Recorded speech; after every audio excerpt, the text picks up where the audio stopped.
Hey guys, it's Mike with another Gilded Guardians Spotlight video. We're taking a look at Brund today. He's a Cinder Strength Redeemer tank.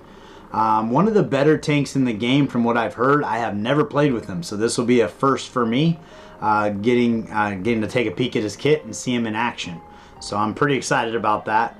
We got him decked out here in strength gear. His boots are defense.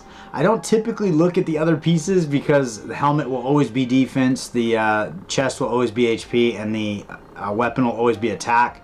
Obviously the substats do change. His helmet does match his affinity, so we got a couple extra stats on there helping him out. That's actually a pretty good helmet for him, so that's pretty good. And then with the defense boots, not a bad fit for him, but as we get into his skills, you'll kind of see that he probably would do better with HP boots. I did get him with an HP on the crossbow here just to boost that stat a little bit. So let's take a peek at his skills. So Battle Cry is his ultimate ability. He becomes invincible to damage that is less than 4% of his max HP for 10 seconds. So if you build his HP significantly higher, it's going to take more damage to actually affect him. He will be invincible to all damage less than that. And as we leveled that up, that's actually 7%. So basically, if you're not hitting him hard, you're not hitting him at all, which is kind of a really cool ability. The weird part about that is if you build him with no defense and just really high HP, you're probably going to be hitting him hard because he doesn't have any defense to go against those hits. So I think you do want defense on him. But I think for the stats, I mean, you're probably just looking for a really good helmet that's synced to him, and then try to get HP everywhere else. I think would be the right balance for him.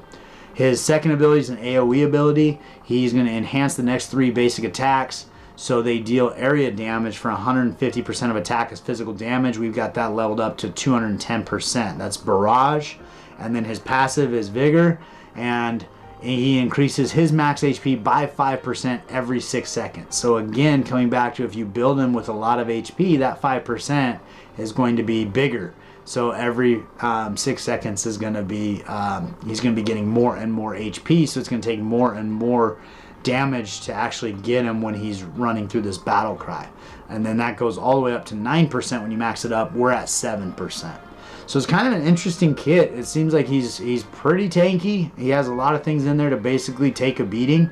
I'd be curious on his damage and see how much damage he actually puts forward. But we'll bring him out into the Great Forge, into that first challenge, and see how he does. All right, so we are on into that first battle here. We're going to go ahead and get going. I don't think we're going to take it off 2 times so we can see what's going on. I think in the last few I've actually had him on 2 times, so it's probably moving a little too fast. We did take a stun there, maybe 2 stuns, but I think this is going to be, yeah, so now he's ignoring this damage. So everybody hitting him right now, nobody's doing any damage to him. So he's just sitting there tanking it up, taking all of those, all that beating, and not having any health tick off whatsoever.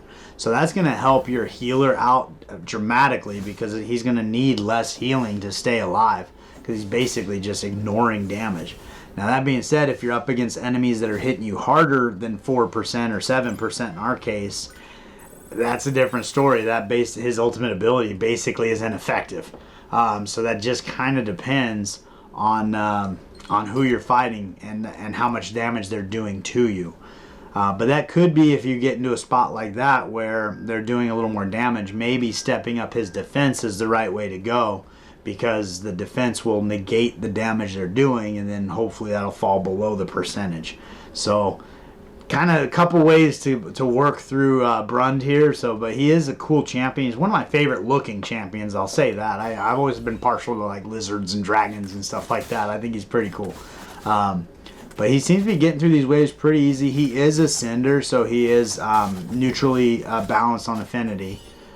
And so he's going to come in here and he's ignoring, trying to see if anybody hits him for any damage at all. So in this particular run, now he is a little overpowered probably for this level, even though for our testing he's underpowered. He's at 516. We're trying to be between 6 and 650. But he basically is just not taking damage a majority of this fight. I mean, he's He's not fast. I mean, he's definitely just kind of tickling his way through these waves. But that's not really a tank's job, is to do a lot of damage. They're there to tank up the damage, not deliver it. All right, we're moving into that final fight. We did get unlucky with the stun there. So we will see how he does. The reality for him, as long as he's got his ultimate up, he's not going to be taking any damage at all during that, probably. So we'll give this a go, see how he does. I'm not really afraid for him. Like, I feel like he's pretty durable. Like, he really just takes it up. He's got stunned out there, stunned again. He is ignoring, just non-stop ignores. When he is getting hit, his ability wore off, that's why. But they are taking off some damage there. He's not moving through them very quickly, so he's probably getting pretty beat up by these stuns, and 4 different people hitting basics on him have 15% chance of stunning him. He's down to 2 enemies though, so I think he's probably going to get through this. Here he's going to ignore damage for the next 10 seconds completely.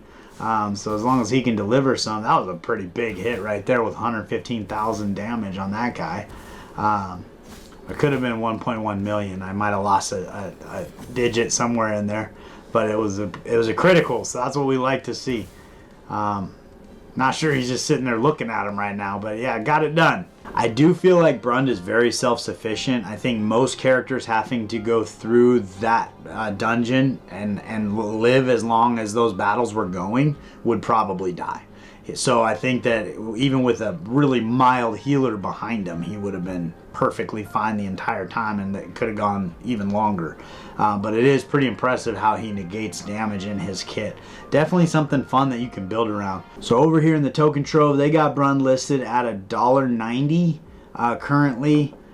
Something weird happened on this day. There was a huge spike in price where a lot of people just had a big uptick, and apparently the last couple days he's had a couple weird 306. I don't know what's going on with that, but the $1.90 jumps up to about $2.12, so I'd say right around $2 is about his value, which seems to be pretty standard for epics right now.